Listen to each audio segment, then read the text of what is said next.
Hi everyone, in this video we're going to be discussing angle tricks. Let's look at these four different types of angle relationships. First, let's talk about vertical angles. With vertical angles, we always look for an x. So for example, when I see an x, and if this angle is 40 degrees, I know the angle opposite is also 40 degrees. In terms of alternate interior angles, I look for a z. So for example, I can identify a few z's in this diagram. This z, so these two angles would be congruent, or I can look for a backward z like this, and these two angles would be congruent. So for alternate interior angles, always look for a z. With supplementary angles, I always look for a straight line.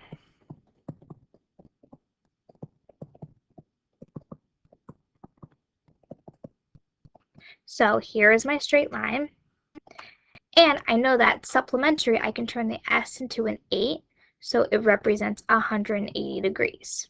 So if this was 120 degrees, because there's a straight line, I know that it add up to 180, this would have to be 60 degrees.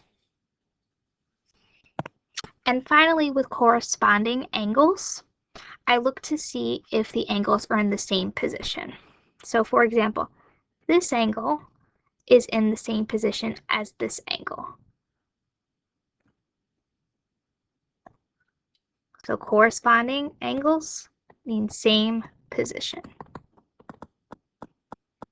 And for example, if this right here is a straight line, then these two angles together would add up to 180 degrees. Same thing goes with the bottom. These two angles would add up to 180 degrees. There are supplementary angles in many different places. Even if you look back at the vertical angles, here's a straight line. If this is 40, this would have to be 140 degrees because this is supplementary angles. Angles on a straight line add up to 180. And if this is 140, then the one across would also have to be 140. So always keep your eye out for supplementary angles or angles on a line. Let's take a look at this example. In the diagram below, AB is parallel to DEF. AE and BD intersect at C. So if we look at this diagram, we can see many different types of angle relationships. I know that AB is parallel to DEF. So if I have parallel lines, this line here can be considered my transversal. So for example, I see a Z. Here's the Z. So therefore, if this is 43 degrees, so is angle D. Those are alternate interior angles.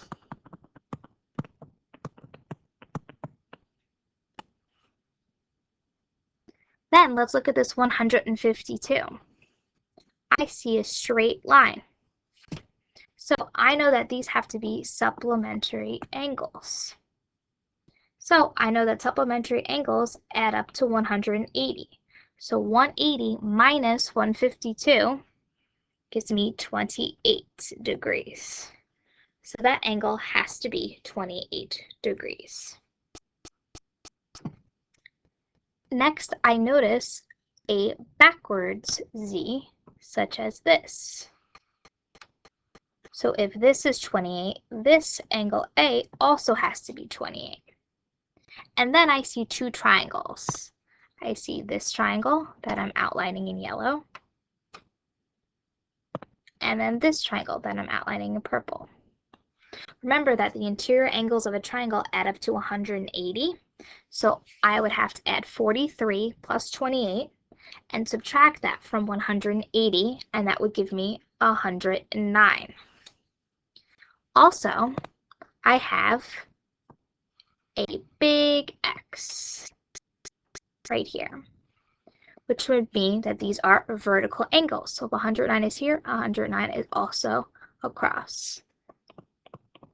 vertical angles are congruent. So there are many concepts in this one question: alternate interior angles, vertical angles, and supplementary. Let's look at the next diagram. We have AB is parallel to CD. So again, I have two parallel lines cut by a transversal.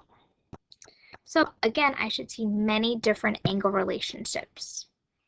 For example, I see corresponding angles here and here. They're in the exact same position. I also see alternate interior angles because I see Z. Here's a Z.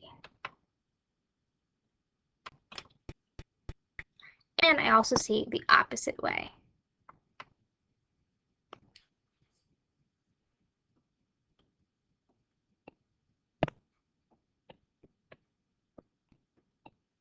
And also remember, anytime I have straight lines, those two angles are supplementary. So this angle here and this angle, these two angles would have to add to 180. So there's multiple relationships in this one diagram. We have supplementary angles, corresponding angles, and alternate interior angles. Lastly, I'd like to discuss same-side interior angles.